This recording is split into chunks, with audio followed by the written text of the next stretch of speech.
16 minutos. Le hemos robado ya a las 8 de la mañana de este jueves, día 28 de noviembre. Hoy el tiempo de entrevista lo compartimos con Carlos Hortas, director del Parque Tecnológico de Hualca. Señor Hortas, ¿qué tal? ¿Cómo está? Muy buenos días. Muy buenos días. Bueno, déjeme que antes de nada le empiece felicitando porque hace unos días fue reconocido por ADEA, por la Asociación de Directivos y Ejecutivos de Aragón, como el mejor directivo de la provincia de Huesca. Felicidades. Bueno, muchas gracias. Y como ya dije entonces, primero un agradecimiento también a ADEA. Y luego, sobre todo, pues a los que hacen posible, ¿no? Es un premio individual, pero es colectivo. Eso es gracias a las personas que trabajan conmigo en el parque y también a las personas que forman el Consejo de Administración, que me ayudan a impulsar también todas las ideas y a impulsar el parque y sacarlo adelante. Bueno, Carlos Hortas lleva un año prácticamente al frente de Hualca, que desde agosto de 2023 ha pasado de 43 empresas instaladas a 51, que ha alcanzado los 400 empleos. La ocupación ahora mismo creo que ronda el 50%, el 46%. Ha crecido un 10% en el último año. Corríjame los datos si no son correctos. ¿Son cifras suficientes para Hualca, señor Hortas? Hombre, pues nunca será suficiente, ¿no? Necesitaríamos que esté todo completo y que nunca nos vamos a conformar. Evidentemente es un cambio de tendencia. Ha habido desde hace unos años, pues había un retroceso en empresas, sobre todo a partir de la crisis y en la nueva reconversión, ¿no? Cómo es el paradigma de las nuevas tecnologías, teletrabajo, etcétera. Pues el parque cada vez estaba más infrautilizado y bueno, pues hay un cambio de tendencia, cada vez más empresas, hay cada vez más trabajadores. De hecho, las cifras que nosotros damos, como no nos gusta inflarlas, pero bueno, realmente las empresas de Hualca contratan, según la última encuesta que hicimos en enero, 666 personas. Son 400 las que suben a trabajar porque el resto, pues hay una media de unas 200 y pico personas que teletrabajan, dado que, bueno, eso lo permite también el nuevo paradigma, ¿no? de trabajo. 660 personas trabajando en Hualca ahora mismo. Creo que el mejor momento ha estado cerca de las 800 aproximadamente, sí. Y con una ocupación de 60 empresas, ¿no? Es ligeramente mejor de lo que está ahora. ¿Qué le falta a Hualca? Bueno, pues como ya le he dicho, nosotros primero entender cuál es la situación actual del mercado, qué es lo que necesitan las empresas, ya que el paradigma del año 2002, cuando se crea Hualca, pues evidentemente no es el mismo que actualmente. Por ejemplo, hace 5 años pensar en teletrabajo hubiera sido inviable, ¿no? Ahora mismo, pues los espacios tienen que ser diferentes, tienen que estar acondicionados y también pues nos tenemos que acondicionar un poco al tejido empresarial de cuál es el tejido empresarial de la provincia de Huesca. Cuando nace Hualca, por ejemplo, una de las primeras empresas instaladas fue Microsoft. Bueno, pues también hemos tenido que adaptarnos a saber cuál es la realidad de nuestro entorno y poco a poco pues crecer gracias a eso y sobre todo en el objetivo final, no olvidemos del parque tecnológico, que es que haya puestos de trabajo cualificados en el entorno de Hualca, que es Huesca, incluso Zaragoza, ¿no? Que haya puestos de trabajo cualificados en tecnología. Porque ahora mismo, ¿qué tipo de empresas están en Hualca y por qué están allí y no en otro sitio? Pues hay empresas diversas, ¿no? Sobre todo empresas dedicadas a las tecnologías, la comunicación. Hay empresas, por ejemplo, que son muy conocidas a nivel internacional, como por ejemplo está la sede de Podoactiva, que se dedica a la biomecánica o a las plantillas personalizadas, y bueno, ya lo conocemos suficiente, ¿no? Que es el proveedor del Real Madrid, de la selección española. Hay empresas Deloitte, Inicom, empresas dedicadas a las tecnologías. ¿Por qué están en Hualca? Bueno, pues porque en Hualca se encuentra primero, digamos, ese entorno o ese espacio donde haya ese intercambio, donde además hay personas cualificadas que pueden ocupar esos puestos. El martes, sin ir más lejos, conocimos que 2 empresas, Petrosor y Factor Biomasa, van a ampliar sus instalaciones allí en Hualca. Han comprado 3.700 metros cuadrados. ¿Está prevista alguna ampliación más de alguna empresa o alguna llegada más, señor Hortas? Bueno, está el plan general, la declaración de interés autonómico, ¿no? Con la llegada de Amazon Web Services en los centros de datos, y tenemos conversaciones también con alguna empresa más, pero bueno, por fortuna, después de estas incorporaciones, cada vez es más escaso el espacio disponible en Hualca. ¿Hualca tiene que seguir creciendo? ¿Hualca va a seguir creciendo en lo que a su superficie se refiere? Pues cuando lo tengamos todo completo, que espero que sea pronto, plantearemos también la ampliación del mismo. De hecho, se ampliará, ¿no? Con la llegada, como aparece, no digo nada que no se conozca porque está en el BOA, con la declaración de interés general autonómico de Amazon Web Service, ya implica la propia ampliación del parque. ¿Cómo va ese tema de Amazon Web Services? Bueno, pues siguen los pasos del PIGAS, está en exposición pública y, como bien sabe, pues hay un periodo en el que puede haber alegaciones y se van siguiendo los plazos que marcaba, que afortunadamente, gracias a esa herramienta que tenemos en Aragón, hacen que los plazos se acorten y que precisamente sea una de las cosas que hace que despierta el interés, ¿no?, de las grandes empresas para las inversiones. Porque ¿qué es lo que va a hacer en Walka Amazon Web Services? Pues instalar un centro de datos, un data service de los que tiene actualmente, y la ampliación pues se hará en el entorno de Walka y será pues para dar servicios en la nube cloud. ¿Y a usted le han dicho cuántos trabajadores va a haber de manera permanente? Digamos, porque nosotros tenemos... la verdad es que Amazon guarda mucho recelo, ¿no?, de compartir estos datos. Y yo tengo muchas confidencialidades firmadas con ellos. O sea, que no lo sabe, o si lo sabe no lo puede decir. No puedo, o sea, solo me puedo ceñir a lo que aparece en el BOA. Amazon, que también está en el parque tecnológico, ¿qué sinergias puede haber ahí con Walka? Pues, por ejemplo, ya se firmó en julio, creo, con la vicepresidenta Amazon y la consultora Inetum. Inetum, por ejemplo, es una empresa que se ha instalado en el parque, que también es una consultora multinacional que también va a dar servicio al centro de ciberseguridad que el gobierno de Aragón también tiene y va a instalar y ampliar en Walka a través de la empresa aragonesa de servicios telemáticos. Pues con Inetum se firmó un convenio pues para generar, como digo bien, pues esos puestos de trabajo y esa necesidad de, ahora que se habla tanto de talento, pues para desarrollar todas esas necesidades, pues conjuntamente con Inetum pues puede haber temas formativos, temas para conseguir, de hecho estamos trabajando, que haya más gente, insisto, es nuestro objetivo, más gente cualificada trabajando en nuestro parque.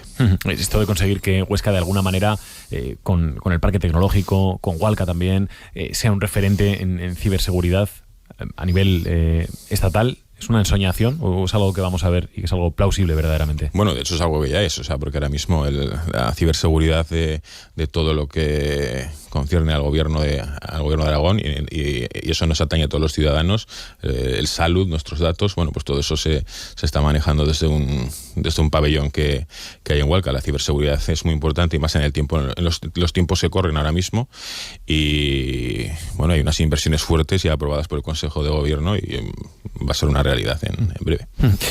Señor Hortas, ¿qué le transmiten todas estas empresas de las que estamos hablando y ahora seguiremos hablando de alguna otra también? ¿Qué necesidades tienen? ¿Qué dificultades tienen? ¿Qué problemas tienen? Pues ahora mismo, sobre todo, las necesidades, creo que es en general, ¿no? Es bueno, lo que llaman talento, ¿no? O los trabajadores con la cualificación. Ahora se ha dulcificado mucho la palabra.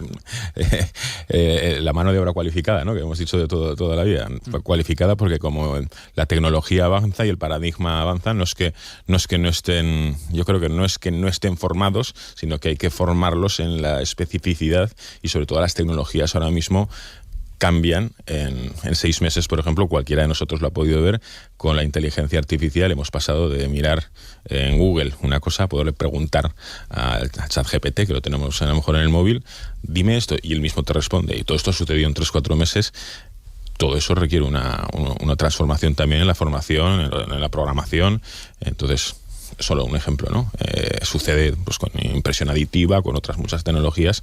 Pues bueno, hay que ir adecuando todos esos perfiles, que insisto, yo creo que no se dicen que no hay gente formada. Sí que hay gente formada, pero necesitamos que cada vez sea más específico la formación que se necesita para esas necesidades nuevas que van surgiendo. Y ahí estamos hablando de que esa formación específica tiene que venir de la mano de la formación profesional, de la AFP, o que tiene que venir de la universidad. Y sobre todo, en Huesca hay que potenciar de alguna manera, y si es que sí, ¿en qué línea la formación de esos futuros trabajadores que hoy en día todavía yo creo que la formación profesional en España siempre había estado muy denostada? Creo que este año, ¿no?, leí cifras que era por primera vez que había ya más estudiantes de formación profesional que en una universidad. Bueno, pues la formación profesional hay que adaptarla, se está haciendo, ¿no?, y se está empezando a trabajar en la FP dual. Bueno, yo creo que es un camino, y la universidad pues también, pues con todos los másters propios, con todos los posgrados, que son los que sirven un poco para una vez terminada la carrera, centrarte en esas especificidades. En Huesca, pues bueno, pues la formación profesional, desarrollarla, y de la mano con las empresas que nosotros tenemos y los institutos y la propia Dirección General de Formación Profesional, son cuestiones que estamos trabajando precisamente para eso, que para eso que decimos talento, para esos recursos humanos cualificados, poderlos adaptar y que haya más trabajadores, que ahora mismo todas las empresas del parque, así me lo refieren, si hubiera más gente, contratarían más gente. Ajá. O sea, no trabaja más gente porque no encontramos más. Ajá. Bueno, le iba a preguntar precisamente por eso, ¿no? Dicen, señor Hortas, las empresas de varios sectores, que el problema no es que haya trabajadores formados, que no haya trabajadores formados, que en algunos casos no los hay, es que directamente no hay trabajadores. Esto no sé si es un problema que tienen constatado también ustedes. Sí, ayer una empresa, por ejemplo, me llamó que tiene una oferta de empleo puesta y que llevaba 10 días y que no había conseguido que le llegara ningún... ¿Es un perfil especializado o es un perfil...? Es un perfil especializado, es un perfil técnico, no tiene nada que ver con informática en este caso, es más técnico de mano de manual, ¿no? Uh-huh. Y bueno, pues... existe ese problema, pero insisto, yo no creo que haya personas no formadas, sino que a lo mejor tenemos que empezar a trabajar, y por eso también me consta, y por eso surgen todos estos planes del INAEM, que están muy bien ahora, del reskilling, upskilling, que lo llaman ellos, que no deja de ser, sino que esa gente que ya tiene una formación, transformarla más específica para eso que hace falta. Y estamos hablando además de trabajos bien remunerados, o sea, no estamos hablando tampoco de... El caso de ayer es un trabajo bien remunerado, pero bueno, es muy específico y hace falta... Ellos están dispuestos a empezar de cero con una persona, a formarla. Bueno, pues nosotros también desde el parque, una de las labores que hacemos es intentarles ayudar a encontrar a esas personas, esos perfiles. Uh-huh. Eso es una cuestión de que no están esos perfiles. Es decir, no es una cuestión de que haya, digamos, reticencias a decir, pues, no me quiero ir a trabajar a Hualca o no me quiero ir a vivir a Huesca. No, ahora mismo no, porque ir a Huesca puedes vivir y venir en Zaragoza, que decir, estamos a 40 minutos. Ahora mismo no, trabajar en Hualca y vivir en el Actur, creo que casi te cuesta menos que vivir en el Actur y irte a Cuarte, si nos ponemos, por ejemplo, ¿no? Estamos a 40 minutos. O sea, yo creo que el problema de la distancia no es, sino que hay que...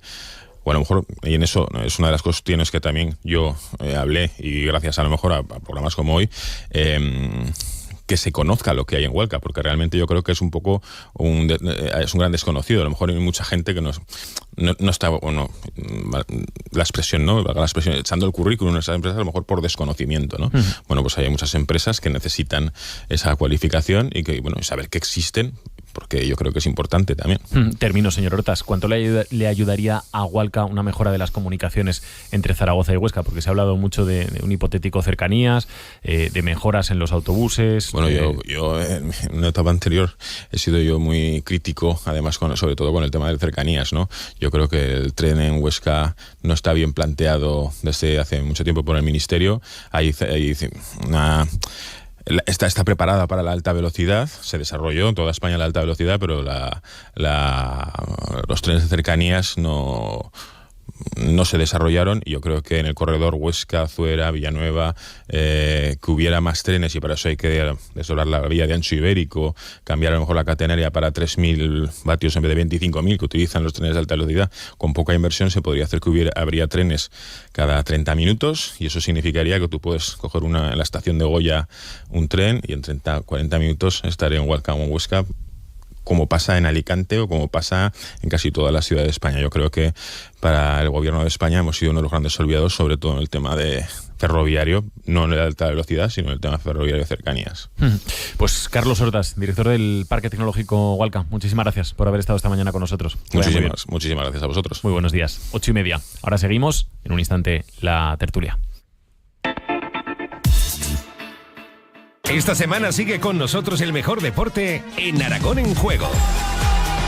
El viernes, a partir de las 7:30 de la tarde, Real Oviedo, Sociedad Deportiva Huesca. Hay que presionar, hay que morder. Fácil. El sábado, a partir de las 4, desde la Romareda, Real Zaragoza, Albacete. Ojo, porque la Robazón tiene por delante a Bata que se va a plantar. Y a partir de las 8:30, desde el Príncipe Felipe, Casa de Mon Zaragoza, Surne Bilbao. Un minuto en el Felipe. El domingo por la mañana, desde las 12:15, Casa de Mon Zaragoza, IDK Euskotren. Se viene arriba la gana del Príncipe Felipe porque sale... Con el equipo de deportes y todos los oyentes de Aragón Radio. Escúchanos en la FM, en aragonradio.es o en nuestra aplicación móvil. Aragón Radio con el deporte aragonés.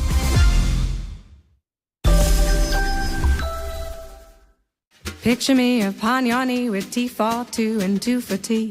Me for you and you for me alone. Nobody near us to see us or hear us. No friends or relations. Weekend vacations. We won't bring our telephone, dear. They'll rig all awake and stop to bake a sugar cake for you to take and all the boys to see. We will raise a family, a boy for you. Can't you see how happy we would be?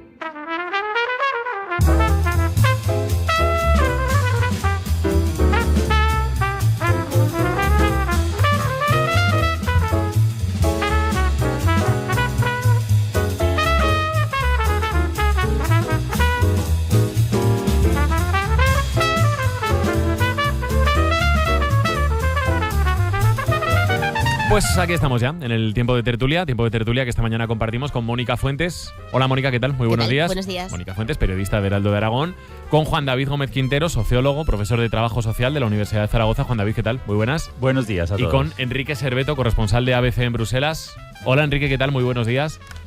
Buenos días, buenos días. ¿Qué tal? Igual son buenos aquí, además. ¿Ah, sí? De momento, sí, no veo nubes, mira. Vaya. Es una sorpresa en lo que llevamos de mes. Pues mira, justo al revés que nosotros. Aquí niebla. Aquí niebla, efectivamente. Niebla y frío. No se ven ni las nubes. Y bastante, no se ven ni las nubes, efectivamente. Fíjate, así estamos nosotros. Y mañana más frío todavía. Y mañana más niebla todavía, ha dicho Luismi Pérez. O sea que abríguense, que lo vamos a necesitar.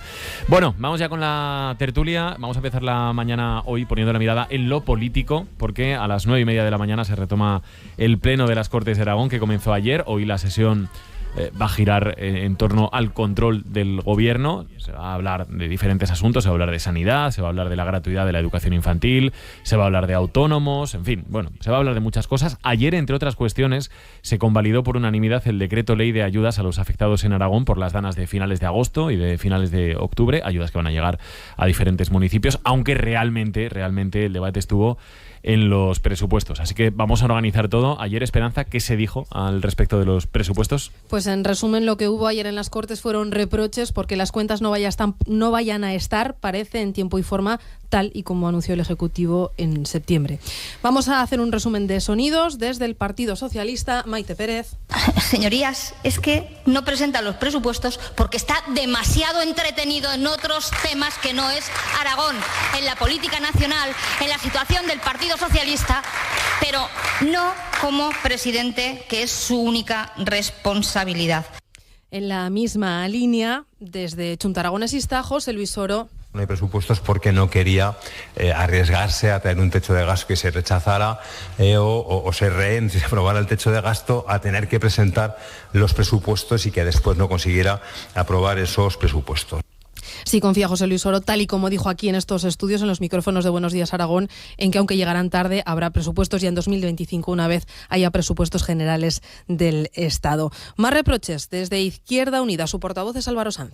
Porque usted tiene minoría, señor Azcón. No tiene números suficientes para llegar a acuerdos. Y para eso hace falta moderación. Y sobra soberbia. Y sobra prepotencia. Eso por la izquierda. Más voces. La de Aragón Teruel existe con tirón de orejas para Partido Popular y, ojo, también para el PSOE. Es evidente que en la situación actual, por pura aritmética parlamentaria, usted no tiene mayoría. Pero también le digo que para lo importante va a tener el apoyo del PSOE constantemente.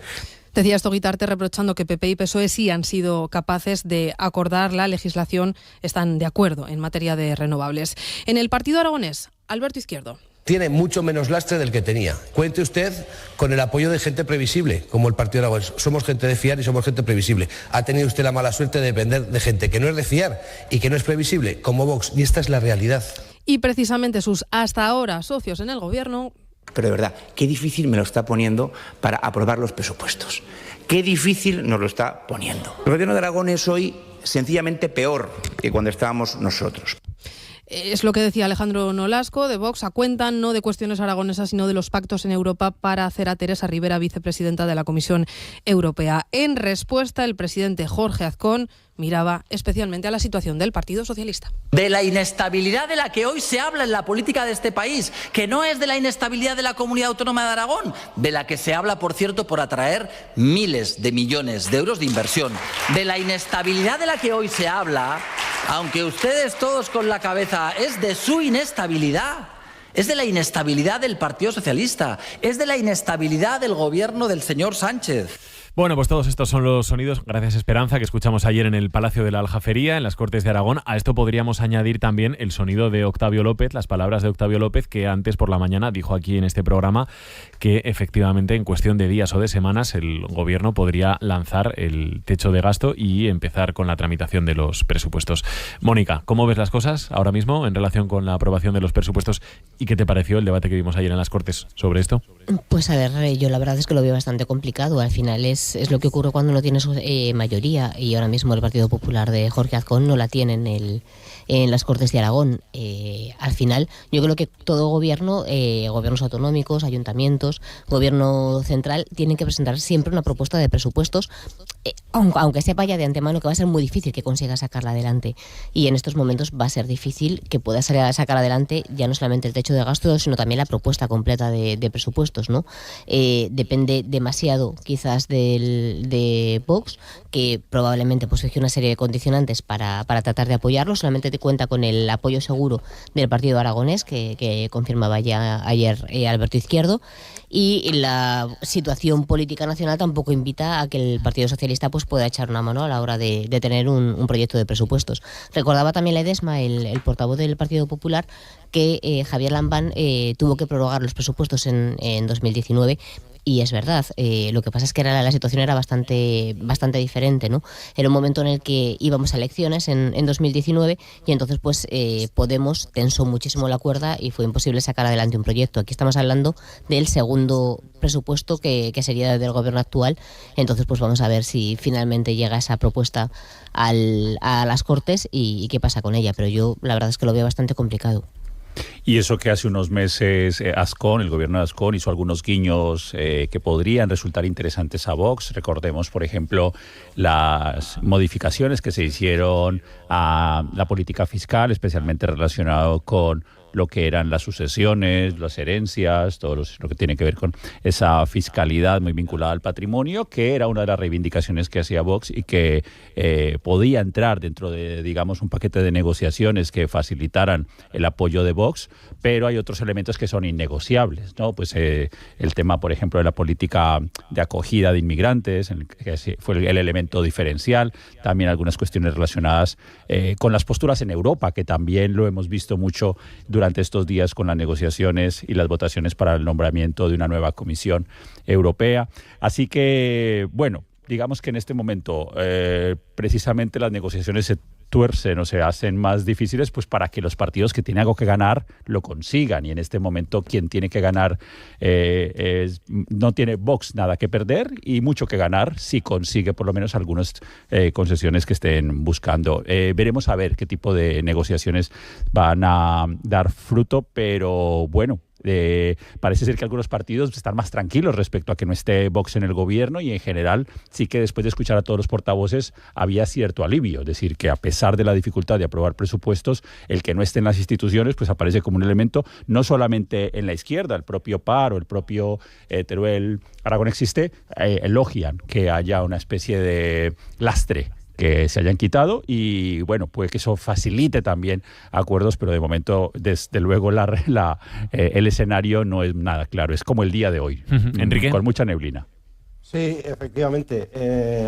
Yo es que creo que está mal diseñado el sistema porque no favorece la estabilidad. Los gobiernos regionales en realidad son subgobiernos y, claro, les pide, o sea, la lucha política o los acuerdos o la disputa, en fin, como se llame, las discusiones, claro, se manejan sobre asuntos pues que escapan a las competencias, o sea, o que están vinculados a otras cosas. O sea, decías ahora, Juan David, que efectivamente que la salida de Vox había favorecido, digamos, por cierta posibilidad de apertura de otros grupos, y por cierto estoy de acuerdo con lo que pide Vox de eliminar el impuesto de sucesiones, pero por ejemplo eso pues yo creo que no depende de la comunidad autónoma, o sea, se puede subvencionar como se hacen, pero creo que es un impuesto nacional. Se puede bonificar a máximos. Exacto, se puede bonificar, pero no se puede quitar, es decir, que estas cosas, el que se haya generado un mejor ambiente debido a que haya desaparecido Vox de la ecuación de gobierno, pero claro, si también estamos sometidos a la vorágine de la política nacional, pues tampoco cambia nada, porque en el fondo la gran disputa está en el gobierno y en el Parlamento nacionales. Así que me da la impresión de que lo de reproducir, yo lo veo aquí también en Bélgica, lo de reproducir el mismo esquema de ejecutivo, legislativo, judicial, como pequeños gobiernos, como pequeños parlamentos, con las mismas reglas, como si fuera el Congreso norteamericano, pues no favorece la estabilidad política, porque en el fondo, vamos a ver, Aragón es una comunidad autónoma a la que se le pueden dar muchos elogios. El primero, tantas estrellas Michelin a la provincia de Huesca, por ejemplo,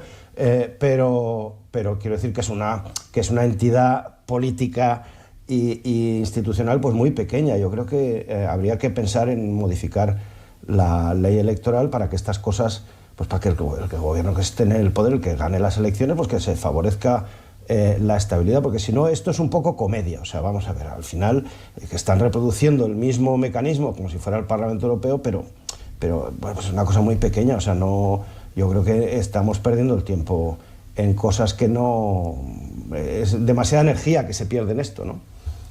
Hombre, sí es cierto que con la salida de Vox del gobierno de Aragón, el gobierno es mucho más inestable. Entonces, a la hora de sacar adelante las propuestas, necesita el apoyo de otros partidos en la Cámara. Claro.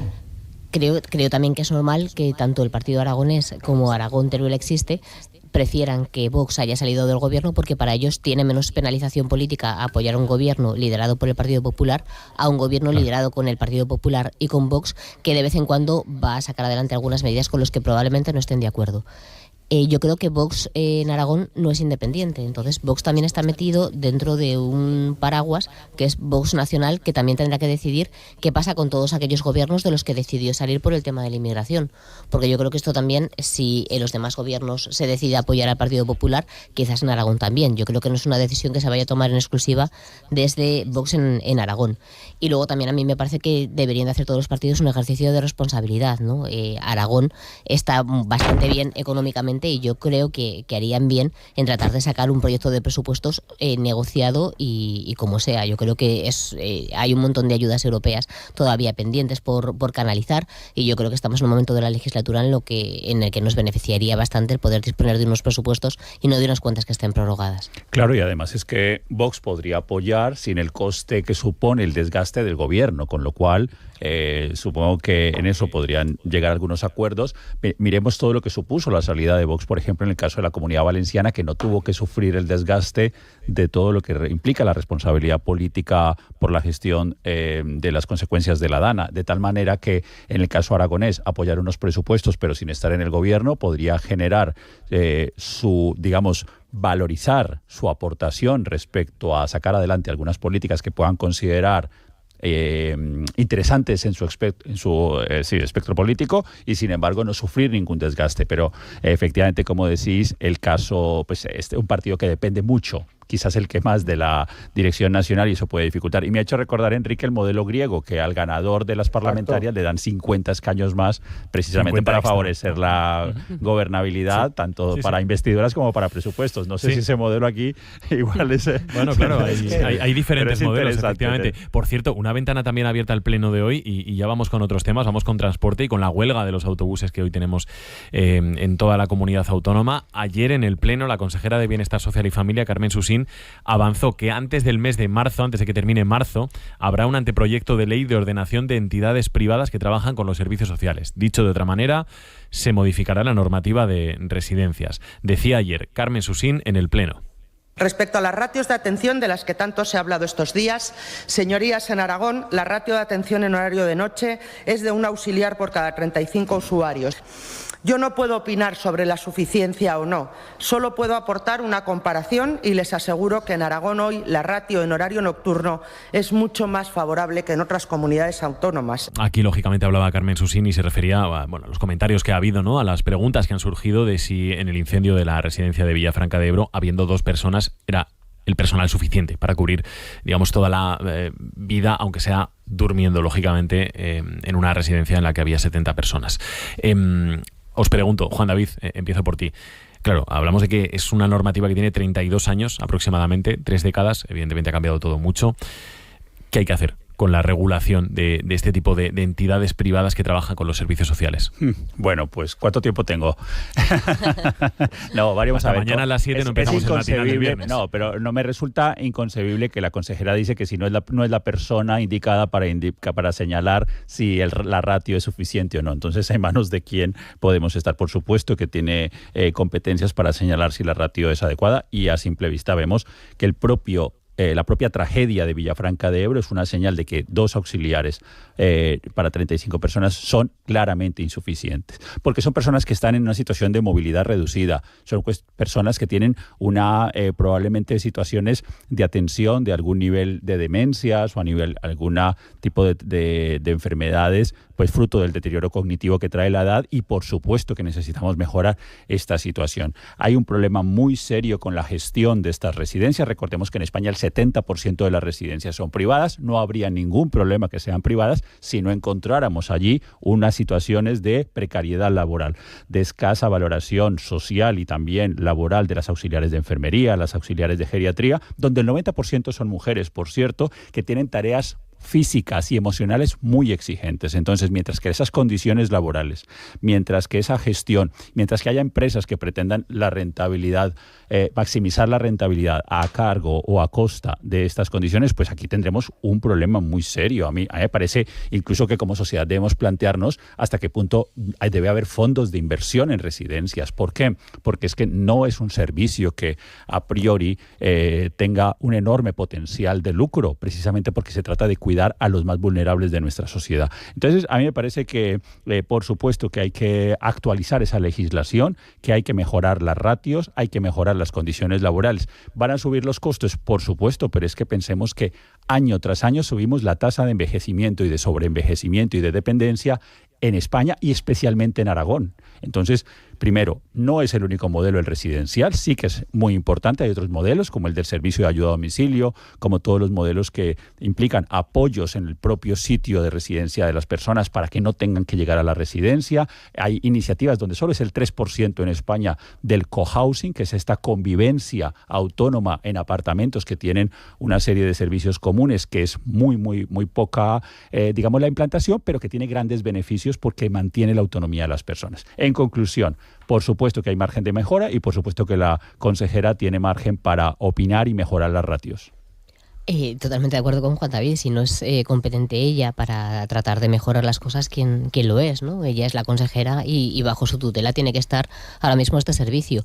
El que vayan a presentar un anteproyecto de ley tampoco es garantías de que esto se solucione de hoy para mañana, ¿eh? Las cosas llevan una tramitación bastante densa. Entonces, si presentan un anteproyecto de ley ahora, es posible que hasta dentro de 2 años más o menos, si va como proyecto de ley, no tengamos un cambio. Y desde luego la normativa que data de 1992, es evidente que hay que modificarla. Sobre todo porque además vamos a un contexto en el que la demanda de las residencias no va a ir a menos, sino que va a ir a más.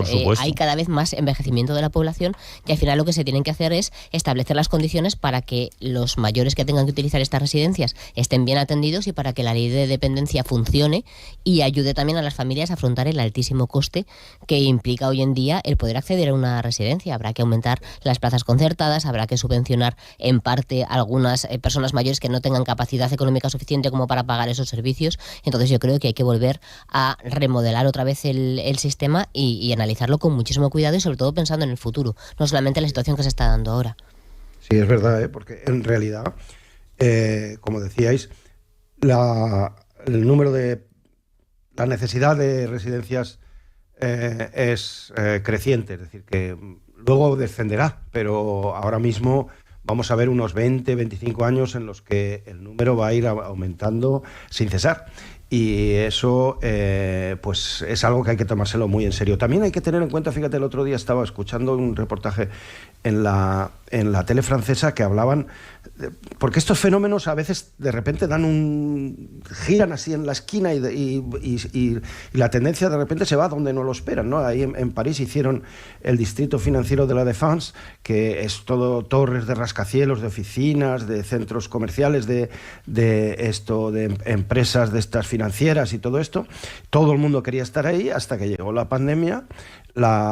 Se ha impuesto el teletrabajo y de repente pues todo eso está lleno de moho, nadie trabaja ahí, eso no existe, en fin, lo están empleando, yo qué sé, para academias y cosas así, porque acaban siendo alquileres baratos. Es decir, que no estamos a salvo, si fuera un peligro, quiero decir, pero que de repente, pues yo qué sé, se descubra un robot, una cosa, un sistema que permita a la gente mayor quedarse en su casa estando protegido y atendido y que funcione perfectamente. No lo sabemos esto, ¿no? Pero sí podemos calcular que va a haber más gente mayor y que esto hay que tomárselo en serio y hay que mirar. Yo creo que efectivamente lo de decidir los ratios o no los ratios de esto, hombre, es difícil también cuando hay gente que está con oxígeno y que se pone a fumar, ¿no? Que eso son cosas que hay que digamos, buscar remedios en otros campos, no solo en el de aumentar el personal.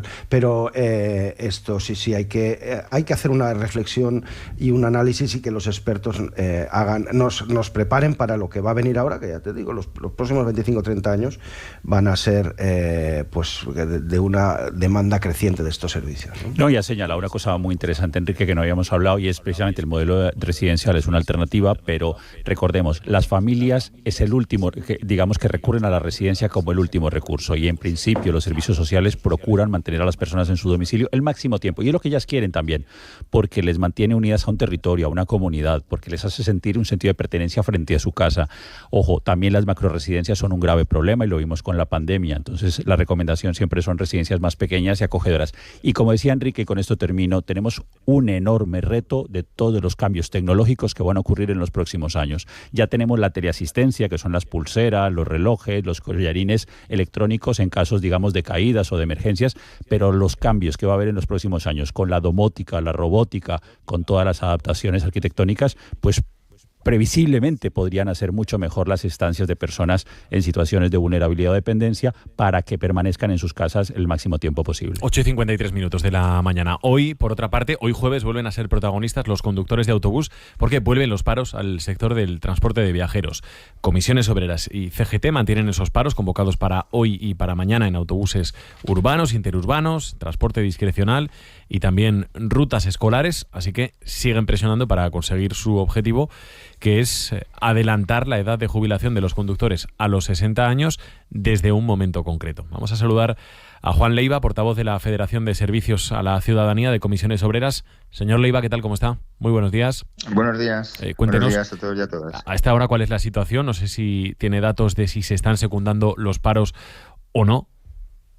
Sí, los paros se están secundando por parte de nuestra gente del sindicato. También ya, como sabéis, ya habéis comentado, hay sindicatos añadidos a la huelga. Y también hay conductores que pertenecen a otros sindicatos o que no pertenecen a ningún sindicato que también la secundan. Ustedes mantienen la protesta, no otros sindicatos como por ejemplo UGT y el Sindicato Libre del Transporte, que anularon las movilizaciones después de llegar a un acuerdo con la patronal. ¿Dónde está la diferencia? ¿Por qué ustedes no y ellos sí? La diferencia esencial es que se llegó a un acuerdo en transporte de mercancías, también del servicio de ambulancias y de grúas autopropulsadas, porque esencialmente el texto difiere del acordado el de 23 de noviembre por UGT y la patronal, y es que el texto anterior, al cual sí que apoyamos, era de 20 días, se iniciaban los trámites de 20 días a partir de la firma del acuerdo. Y aquí lo que cambia es que esos 15 días hábiles donde se refleja ese acuerdo al que han llegado se procederán o entrarán en vigor o inicio del procedimiento una vez aprobado el Real Decreto. Es decir, que primero tiene que haber una aprobación del Real Decreto, que no tenemos ninguna fecha, y esa es la inconcreción que más dudas nos supone, puesto que ya tenemos como experiencia el segundo acuerdo de transporte de mercancías a nivel estatal desde el 2012, donde su disposición segunda ya especificaba que podrían abrirse los procedimientos para esta regulación de los coeficientes reductores, y jamás se sentó esa mesa. Entonces, no tenemos ninguna garantía de que eso vaya a ocurrir y queremos un texto lo más similar posible que tiene para que todos los trabajadores tengan garantías y no crear falsas expectativas. ¿Por qué es bueno, por qué es necesario, señor Leiva, adelantar la edad de jubilación de los conductores a los 60 años? Bueno, esto es una posibilidad que se ha abierto a través de la modificación del artículo 206 de la Ley General de Seguridad Social, donde dice que se establece un procedimiento para la apertura de la negociación de los coeficientes reductores en aquellas actividades profesionales que sean penosas, tóxicas, insalubres o que tengan alto índice de siniestralidad. Aquí en el transporte en los conductores profesionales, tanto de mercancías como de viajeros, ocurre que tuvieron 112 fallecidos en el ejercicio de su profesión el año pasado. Es la segunda actividad con más incidencia en siniestralidad, y todo parece indicar que una persona con más de 60 años conduciendo un camión con 70 toneladas, por ejemplo, que puede ser articulado, o con 60 pasajeros con rutas y horarios partidos y fuera de casa, no parece demasiado aconsejable. Es una aplicación que además tienen otros colectivos profesionales, como son los bomberos, policías, minería, pilotos, etcétera. Pues Juan Leiva, portavoz de la Federación de Servicios de Comisiones, muchísimas gracias por haber estado esta mañana con nosotros. Un saludo. Muchas gracias. Muchas gracias. Vamos a estar pendientes de la incidencia que tenga la huelga. ¿Qué os parece la reivindicación que realiza este sindicato, y otros sindicatos? Juan David. El problema es que no hay conductores. El problema es que no hay conductores. Es que las empresas, claro, les piden que adelanten la jubilación, que podría ser, yo no seré yo quien se queje, pero vamos, yo espero que me quiten el carnet de conducir lo más tarde posible. Es decir, espero poder conducir hasta que quiera. Pero es verdad que, claro, la responsabilidad de llevar un autobús es importante. Es que creo que ahí la discusión está en una parte del esquema que me parece que no es la más decisiva. La decisiva es hacer atractiva la profesión. Es decir, bueno, yo no sé qué es lo que está pasando con determinadas actividades, y una de ellas es la de conductores de camión, de autobuses, de máquinas pesadas, que no encuentran. Es decir, las empresas están secas, no tienen posibilidad de recambio generacional. Pasan muchas, pasa fontaneros, no sé exactamente cuál es la causa, pero en este caso yo creo que las empresas deberían dejar esta discusión. A lo mejor es ahora puramente de emergencia, porque si no hay, no hay, pero tienen que hacer la profesión más atractiva para que haya jóvenes que se interesen por ese trabajo, que a mí no me parece tan malo, sinceramente. Déjame, Enrique, que vaya también con Juan David y con Mónica en este minuto y medio que nos queda para cerrar la primera parte de la tertulia. Juan David. Sí, Enrique señala uno de los problemas, está claro, no hay relevo generacional, hay dificultades para encontrar este tipo de personas, pero yo creo que en las reivindicaciones van más dirigidas y focalizadas a la jubilación anticipada. No parece descabellado solicitar una jubilación anticipada a personas con esta responsabilidad. Recordemos que en el ámbito de, por ejemplo, de los tripulantes de vuelo, hay también unas condiciones de jubilación anticipada. Recordemos que en el caso, por ejemplo, ferroviario, maquinistas y otros trabajadores del sector ferroviario también tienen. ¿Por qué? Porque es un proceso natural que con el paso de los años las funciones cognitivas disminuyan, la atención, la reacción ante reflejos inesperados o ante situaciones que requieren una gran agudeza visual. Así que no me parece para nada descabellado, es razonable. ¿El tema cuál va a ser? Pues que las empresas de transporte incrementarán sus costes y obviamente pues tendrán que hacer modificaciones en los regímenes de la seguridad social. Pues quizás deberían de analizar cómo pueden hacerlos. Para mí es normal que los conductores de autobús no quieran estar conduciendo hasta los 67 años, evidentemente por motivos de seguridad para todos. Claro. Es que es una grandísima responsabilidad el tener que estar al frente el tener que conducir un autobús en el que tienes a tu cargo a 60 personas. Entonces, yo creo que es verdad que hay algunos, no todas las profesiones son iguales, y la de los conductores de autobús en este caso podría pasar muy bien por ello, por tener una jubilación anticipada. Sí. Ahora seguimos con la tertulia. Ahora seguimos con Enrique Serveto, con Mónica Fuentes y con Juan David Gómez Quintero. Son las 9 de la mañana.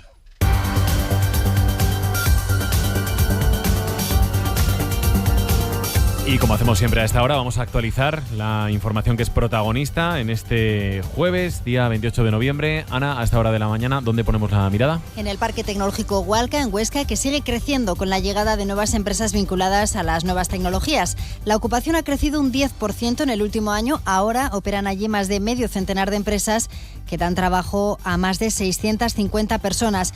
Recientemente se han sumado proyectos como el del Laboratorio Subterráneo de Canfranc, las compañías Factor Biomasa o PowerTour. Hoy aquí en Aragón Radio hemos hablado con Carlos Hortas, el director gerente de Hualca. Espera poder llenar todo el espacio disponible y sigue en marcha los trámites para que puedan instalarse uno de los centros de datos de Amazon Web Services.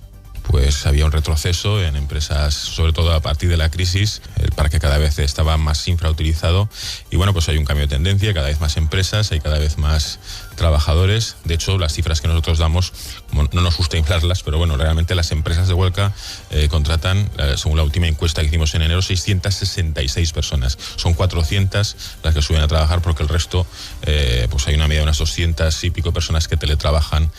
Por lo demás, hoy tenemos mucha actividad institucional. En las Cortes, en unos minutos, se va a retomar el Pleno con la sesión de control al Gobierno. En el Palacio de la Aljafería están ya Víctor Vicente en la parte técnica y Rafa Navarro. Rafa, buenos días. Buenos días. Una sesión de control en la que el presidente aragonés Jorge Azcón contestará las preguntas de la oposición. En primer lugar, a la del PSOE sobre la privatización paulatina, dicen los socialistas, de los servicios públicos de la comunidad autónoma. También contestará a Vox, en este caso, acerca de las acciones que piensa desarrollar el gobierno aragonés para corregir los desequilibrios de la provincia de Teruel. Chunta va a preguntar a Azcón sobre las políticas de cooperación al desarrollo, mientras que Aragón-Teruel existe hará lo propio en este caso para hablar sobre el procedimiento que se ha elegido de lectura única para el proyecto de ley de medidas urgentes en materia de energía. Finalmente, Podemos va a preguntar al presidente Azcón sobre la situación actual de los dispositivos de emergencias en la comunidad autónoma aragonesa. Donde empieza el pleno a esta hora, a las 9, en el Ayuntamiento de Zaragoza. Allí está Guillermo Pemán. Buenos días. Buenos días, a punto de comenzar un pleno que arrancará con el debate de la futura ampliación del parque de atracciones como protagonista. En la pasada Comisión de Urbanismo se superó el primer obstáculo y se aprobó el dictamen inicial con el apoyo de Partido Popular y la abstención de PSOE y Vox. Hoy el visto bueno definitivo deberá darse por una mayoría absoluta, por lo que para que salga adelante uno de esos partidos deberá cambiar el sentido de su voto y apoyarlo. Todo ello en un pleno en el que está previsto que se dé luz verde a la urbanización del entorno de la antigua cárcel de Torrero y también se debatirán 14 mociones. Entre ellas, el PP pedirá al Gobierno de España una nueva legislación contra la ocupación ilegal de viviendas, el PSOE pedirá que entre un miembro de la oposición en la Sociedad de la Nueva Romareda y, por su parte, Vox solicitará más fondos para el Gancho y Zamora y Pignatelli en el presupuesto de 2025. Zaragoza en Común que se impulse un proceso participativo previo a la modificación de las líneas de autobuses. Cuando termine el pleno por la tarde tendrá lugar otro extraordinario pedido por el Partido Socialista para mejorar el control de las viviendas de uso turístico que tiene Zaragoza. Y esta tarde habrá pleno en el Ayuntamiento de Huesca. María Ángel Pérez. Y en el que se someterá a su aprobación definitiva el desline del camino de la Cruz del Palmo, que discurre paralelo a Doctor Artero y que llega hasta el Centro de Arte y Naturaleza, una vía muy transitada y que sufre cierto deterioro que se prevé pueda incluirse en el plan de asfaltado del próximo año. Sesión plenaria en la que, por otro lado, se llevarán a debate hasta 5 propuestas de resolución presentadas por los grupos municipales relacionadas con asuntos urbanísticos o sanitarios, como exigir al Gobierno de Aragón que paralice la reestructuración prevista en el servicio de enfermería del Hospital San Jorge del Partido Socialista, o las relativas a la puesta en marcha de un servicio de tren de cercanías entre Huesca y Zaragoza o un centro de ocio infantil y juvenil en Huesca a propuesta del partido de Vox. Acabamos de conocer además el dato de la inflación de noviembre. Se situó en el 2,4% anual, son 6 décimas más que el mes anterior, que en octubre, debido principalmente al encarecimiento de la electricidad y de los carburantes, cuyos precios habían bajado en el mismo mes del año pasado. Según este dato del 2,4% que ha publicado hace unos minutos el Instituto Nacional de Estadística, la tasa general lleva 2 meses consecutivos al alza, deja atrás una tendencia de 4 meses de bajada que había comenzado en mayo. Además, en Monroyo se analiza hoy el papel de los bares en el medio rural en unas jornadas que ha organizado la Diputación de Teruel. Eva Lázaro. Las jornadas van a servir para reflexionar sobre el papel de los bares como espacios clave en la vida social, cultural y económica de los entornos rurales, tanto desde el ámbito de la experiencia como desde la ciencia. Para ello habrá varias intervenciones y una mesa redonda con propietarios de bares de localidades del Matarraña. Se pondrá de manifiesto que estos lugares son más que un local comercial y que tienen un papel en el cuidado de la salud emocional y social de los vecinos de los pueblos. Javier Ciprés, diputado provincial de Desarrollo Territorial. Hay que considerar el bar como un centro vivo social de los municipios y, por tanto, debe estar dentro de lo que se denomina economía social. En sucesos, la Policía Nacional ha desarticulado una organización criminal que se dedicaba al cultivo indoor de marihuana. Estaba asentada en Aragón y Cataluña. Se han incautado más de 2.500 plantas de marihuana, 1.248 esquejes y 8 kilos listos para su venta. Y en deportes, el Real Zaragoza, después de los partidos de ayer, sigue perdiendo puestos en la clasificación. Jorge Hernández, buenos días. ¿Qué tal? Buenos días. Poco a poco se están disputando los partidos que se suspendieron por la Dana y no le están viniendo nada bien a los blanquillos. Ya no es que haya abandonado los 6 primeros puestos por primera vez en la temporada, es que ha bajado hasta el 8º lugar. Se coloca a 3 del ascenso directo, aunque al Levante le queda un partido más por jugar y podrían ser 4, y a 1 de la zona de playoff. Esto hace que la victoria el sábado sea obligatoria frente a un Albacete metido en problemas. Hoy a las 10:30, sesión con los ojos puestos en Soberón y Akeche. Al Huesca no le ha afectado en posición y en diferencia de puntos con el descenso los partidos jugados. Entrenará hoy por última vez antes de viajar a Oviedo sin Javi Hernández, en un calendario que se complica, y de qué manera para los de Antonio Hidalgo, que, recuerden, suman 8 jornadas sin ganar.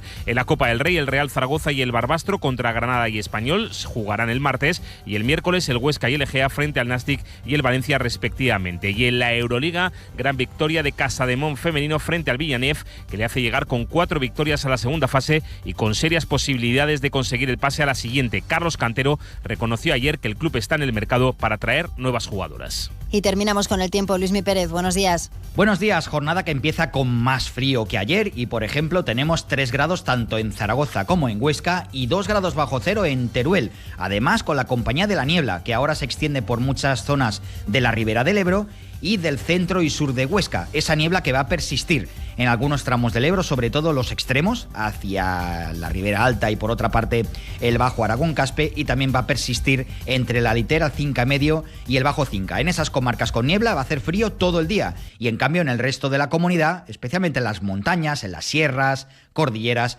cielo más despejado todo el día, con ambiente más agradable esta tarde. Mañana volveremos a esa niebla, incluso todavía más densa. Por ejemplo, en Zaragoza, mañana será difícil ver el sol. Buenos días, Aragón.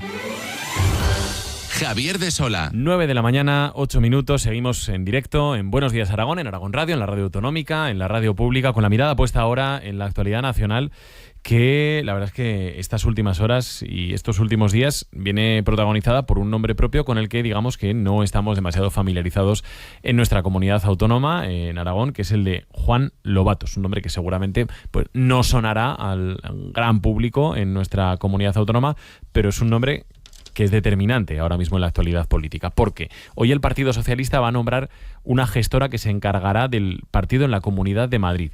Esto lo hace después de que Lobato, Juan Lobato, que era hasta ahora el secretario general del partido del PSOE en la Comunidad de Madrid, porque nos hagamos una idea, el Javier Lambán que tenemos en Aragón, o el Jorge Azcón que tenemos en el Partido Popular en Aragón, el máximo responsable del PSOE en la Comunidad de Madrid, ayer presentó su dimisión, aunque había dicho 24 horas antes que no la iba a presentar. Ahora lo comentamos. Es verdad que Lobato es un nombre que no conocemos, así que vamos a intentar descubrir un poco más. ¿Quién es Juan Lobato? Esperanza. Juan Lobato lleva más de 20 años en política. En el Partido Socialista llegó a ser alcalde de Soto del Real y desde 2021 es líder del PSOE madrileño, portavoz y hasta ahora secretario general. Fue el candidato del PSOE que compitió con Isabel Díaz Ayuso en las elecciones de 2022 y las perdió. Juan Lobato, que se ha visto envuelto en el caso que investiga al novio de Isabel Díaz Ayuso, la presidenta de la Comunidad de Madrid. Vamos a recordar en qué consiste este caso. Sintéticamente, un fiscal de Madrid inició en enero una investigación a Alberto González, al novio de Isabel Díaz Ayuso, por fraude de más de 350.000 euros y por falsedad documental. Sobre este caso, sobre la investigación, el Tribunal Superior de Justicia de Madrid emitió una nota de prensa con algunos detalles del caso y el aludido, González, pidió que se investigase por esa nota de prensa a 2 fiscales, porque según él, al hacer público ese comunicado se había incurrido en un delito de revelación de secretos. El Tribunal Supremo dice que no hay ningún problema con la nota de prensa, pero sí señala, por otro lado, una serie de filtraciones a la prensa de unos correos electrónicos, y en esta parte de la historia es cuando aparece Juan Lobato. Y aquí la cuestión es, ¿quién filtró esa información?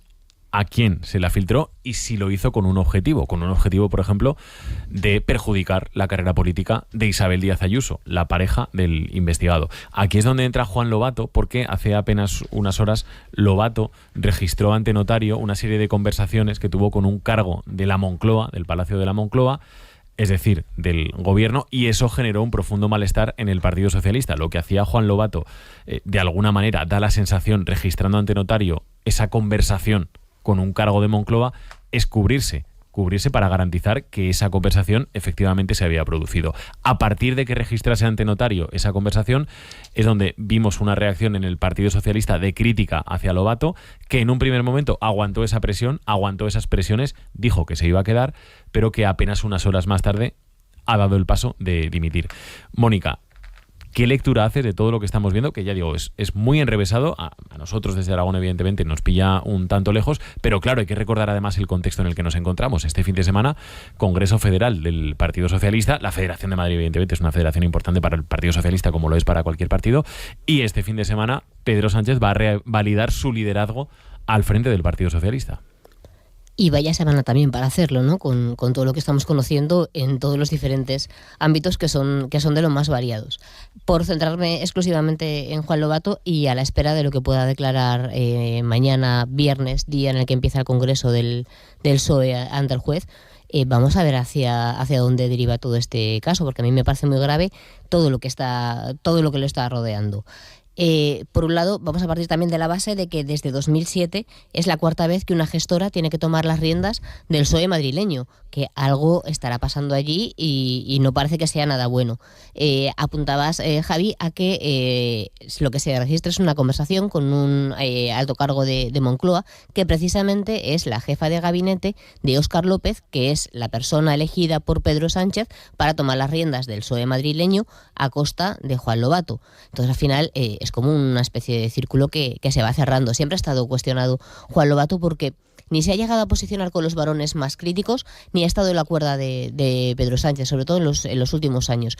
Tenía una postura así un poco de no sé muy bien dónde situarme, que sería más o menos la misma que tiene el presidente el responsable, el secretario general del PSOE en Castilla y León, Luis Tudanca, que precisamente es el único que ha salido quizás en respaldo de Juan Lobato. Vamos a ver lo que pasa en esta declaración mañana, pero sí es cierto que ya hacía unos meses atrás ya se estaba cuestionando y bastante la figura de Juan Lobato, porque por un lado se piensa que quizás no sea tan de izquierdas como les gustaría a los del PSOE federal, y también se cuestionaba si era la persona adecuada para plantar cara a Isabel Díaz Ayuso. Entonces ya venía bastante cuestionado, y todo esto lo único que ha hecho es agilizar su salida y ponerle en la rampa de lanzamiento mucho antes de lo que se esperaba. Enrique. Yo es que creo que, Mónica, estás apuntando a donde no es. O sea, el bueno de Lobato, pues mira, le ha pasado como a Lambán, que ha querido nadar y guardar la ropa, lealtad al partido, pero como no estoy de acuerdo... Lealtad al partido y lo registró ante notario. Bueno, primero él era militante, obedeció en lo que le dijeron y le ha pasado, insisto, como a Lambán, que al final que ha pensado que haciendo algunas cosas esto, porque lo hizo sin intención de utilizarlo, lo hizo por si acaso, pero en realidad obedeció a lo que le decía el partido y al final... por si acaso mañana entras a declarar como testigo y a ver cómo sales, ¿eh? Bueno, claro, pero es que ahí viene la segunda parte. Claro. Es decir, a él ya se lo han cargado como se han cargado a Lambán. Bueno, no, aún no, pero se lo cargarán y lo humillarán igual. Es decir, que puestos a morir, yo creo que tenían la posibilidad de haber muerto con honor y defendiendo las ideas y no ahí escondiéndose. Bueno, no estoy de acuerdo conmigo mismo, en fin, yo qué sé. Porque aquí el tema no es esto. O sea, lo que haga la Federación Socialista de Madrid, eso ha pasado millones de veces. La cuestión está en un caso que lleva el Supremo por unanimidad contra el fiscal general del Estado y que este hombre era consciente de que la información que se le reprocha haber difundido al fiscal general del Estado pasó también por la Moncloa, que eso es gravísimo. O sea, eso es súper grave y él es un funcionario de Hacienda y efectivamente dice, uy, por si acaso esto llega a algún sitio, cuando ve que empieza el asunto judicial, va a un notario a decir yo no he sido, O sea, yo lo sabía, pero no me mezclo a mí con esto. Porque él sabía que era una cosa mala, por eso fue al notario. No fue por hacer daño a Sánchez. Por hacer daño a Sánchez lo hubiera hecho aquel día diciendo, no señor, yo esto no lo hago y no salgo a la Asamblea de Madrid a decir estos argumentos porque me parece que es una ilegalidad. Eso hubiera sido valiente. Ir al notario es una cosilla que ha hecho para decir, cuando ha visto las orejas al lobo, dice, pues me voy a proteger. Pero vamos, eso es, insisto, eso es anecdótico. La cuestión esencial es que tenemos el fiscal general del Estado implicado y que en un caso en el que ya se salpica la presidencia del gobierno. Eso es una cosa inédita en un país europeo. Eso es algo realmente... Porque además, lo peor de todo es que el presidente se niega a dar explicaciones. Se niega a decir, no, hombre, no, que esto fue así, que esto... No. O sea, dice, esto es fango, esto es... Oiga, que está el Tribunal Supremo por unanimidad llevando esto y se va a llevar por delante a su jefe de gabinete, pero ¿de qué estamos hablando? ¿De que un tío dirige mal o dirige bien la Federación Socialista Madrileña? Hombre, por favor. O sea, es una cuestión súper grave. Es que la autoridad que ejerce el Estado es esencial, es decir, tiene autoridad sobre nuestra vida y Hacienda, y el fiscal general del Estado tiene que estar persiguiendo a los delincuentes, y está él siendo imputado por un delito. Vamos a ver dónde va. Es que no nos dejemos confundir. El foco está en la ilegalidad presunta que el Tribunal Supremo cree que ha cometido el fiscal general del Estado. Y todo lo demás es... Bueno, pues asuntos colaterales, que no voy a usar yo la misma imagen de esta de que todo es fango y no sé qué, porque no es verdad. Pero eso es lo importante, lo otro es folclórico, creo yo. Bueno, es un debate aquí interesante, pero hay una palabra rusa que la he tenido que buscar, yo no me la sé, no sé nada de ruso, que se pronuncia Yezovskina, que no nos sonará de nada. Bueno, pero... Enrique sí, que fue corresponsal en ostras, pues la Unión Soviética. Me estoy metiendo en un jardín. Bueno, lo que he encontrado en una Wikipedia aquí rápidamente es que era la gran purga stalinista. De entre 1936 y 1938, el régimen de Stalin se cargó a cualquiera que pudiera significar una posición crítica o que pudiera representar una amenaza para las pretensiones, digamos, de control del partido. El tema es que ya ha pasado. Recordemos que pasó con Tomás Gómez, lo has dicho, Mónica, anteriormente, el tema de las gestoras. Entonces, pues yo creo que es el resultado de una pésima gestión de una crisis política en la que creo y comparto con Enrique que compromete seriamente la credibilidad de la Fiscalía. Es decir, me parece allí que le fue un tiro en el pie por intentar debilitar a Díaz Ayuso. Cometieron presuntamente, pero es que los indicios son muy claros, digamos una serie de comunicaciones que rompen con el debido proceso, rompen con la legitimidad y la obligatoriedad de que las instituciones actúen en función de un marco legal y no de los intereses partidistas. En conclusión, yo creo que se está realizando una estupenda o se está sembrando las condiciones para que tengamos una Díaz Ayuso para mucho tiempo, porque efectivamente esto debilita la credibilidad de las bases y de los militantes del Partido Socialista madrileño. Es una más de las que ya viene corriendo y solo falta que nos pongan una estrella mediática para que sea el próximo candidato a las elecciones y vuelva a haber un fracaso. En fin, esto es esperpéntico y lamentable. Sobre el paralelismo soviético, Enrique, ¿ha atinado o no ha atinado, Juan David? A ver. No, es que me ha recordado un chiste muy... Bueno, que me contaron cuando vivía en Moscú sobre la época de las purgas, porque los purgados eran sobre todo comunistas, ¿no? La descripción es la de que llega en medio de la noche un coche negro, sale agentes de estos con gabardina de cuero y la gorra, es decir, el típico caso de los agentes de la NKVD, entran en el portal, suben al primer piso, ¡pum!, tiran la puerta, se encuentran la familia ahí comiendo y le dicen, no, dice, nosotros no somos militantes, dice, los comunistas viven arriba, ¿no? O sea que... o sea que sí, Stalin fue cruel, pero sobre todo con los militantes comunistas, efectivamente. Que además, y además iban casi todos al paredón gritando viva Stalin después. Es decir, que yo no estoy por hacer comparaciones, pero tenemos el Congreso del PSOE este fin de semana, en el que efectivamente pues vamos a ver a un coro muy nutrido gritando ¡Viva Sánchez! Antes de que terminemos la tertulia, antes de que vayamos con la banda sonora, aprovecho y te pregunto, pues si queréis también Mónica, Enrique, pero sobre todo a Juan David. Ayer conocimos el informe del defensor del profesor que viene a decir que siguen aumentando las agresiones tanto físicas como verbales a los docentes. Un 24% han aumentado en el caso de nuestra comunidad autónoma en comparación con el anterior estudio que había realizado el sindicato de profesores AMPE. Y dice AMPE que hay una serie de problemas que empiezan a ser ya endémicos de la profesión, como por ejemplo demasiada carga burocrática, demasiado tener que estar a un montón de cosas que no son las que entendemos en una definición clásica que son las funciones del profesor. Juan David. Es muy preocupante, es lamentable, porque no solamente porque afecta a una de las instituciones más importantes que se encargadas de formar a las futuras generaciones, a las fuentes, digamos, de la educación es el mecanismo de formación de la ciudadanía y del libre desarrollo de la personalidad. Y si quienes se encargan de formar reciben agresiones, pues estamos en una situación muy crítica. No es una situación solo que afecta al sistema educativo, hay una transversalidad en la crisis, digamos, de la autoridad en todas las esferas sociales. Pasa con el personal sanitario, pasa en los partidos de fútbol de los niños y las niñas que están en formación, donde los padres gritan a los entrenadores, a los árbitros, donde el propio jugador desafía la autoridad del entrenador, donde lo estamos viendo, digamos, en muchos elementos, y eso pues es algo que, por supuesto, nos debe preocupar y que se deben tomar acciones. Las familias no pueden ser rivales de los profesores, deben ser sus aliados, confiar en ellos y respaldarlos para que la autoridad se siembre como se tiene que sembrar y como, digamos, permite la formación de los futuros ciudadanos. Terminamos, banda sonora del día, 9:22. A ver si adivinan quién ha elegido hoy.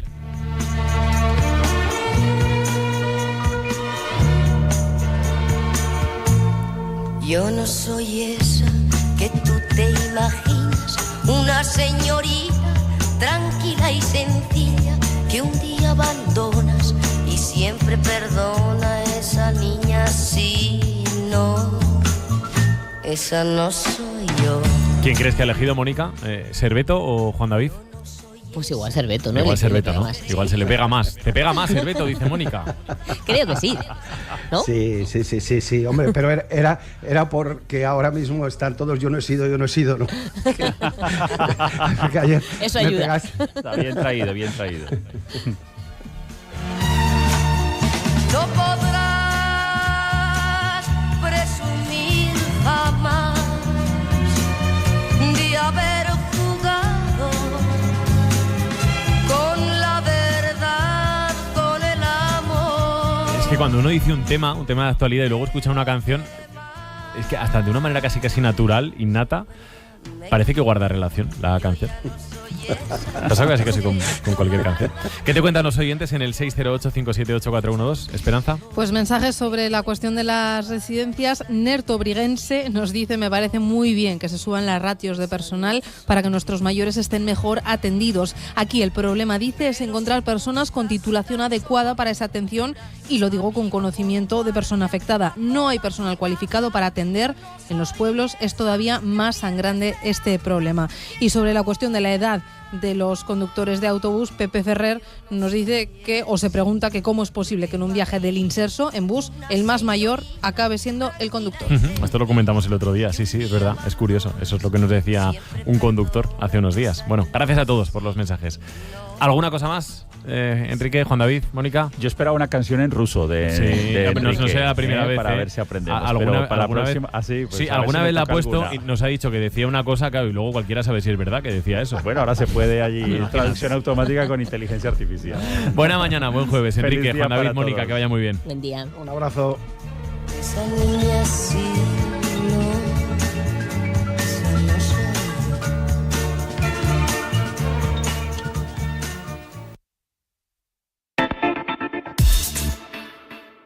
¿Aún no conoces el nuevo Ford Puma? El SUV de mejor diseño ahora con el mayor equipamiento desde 151 € al mes. O si lo prefieres, aprovecha 20 unidades del modelo anterior con un descuento de hasta 9.000 €. Solo hasta fin de mes o fin de existencias. Red de concesionarios Ford en Aragón. En Teruel, Teruel Car. En Huesca, Abadía Car. Y en Zaragoza, Autoguiar y Zaragoza Car.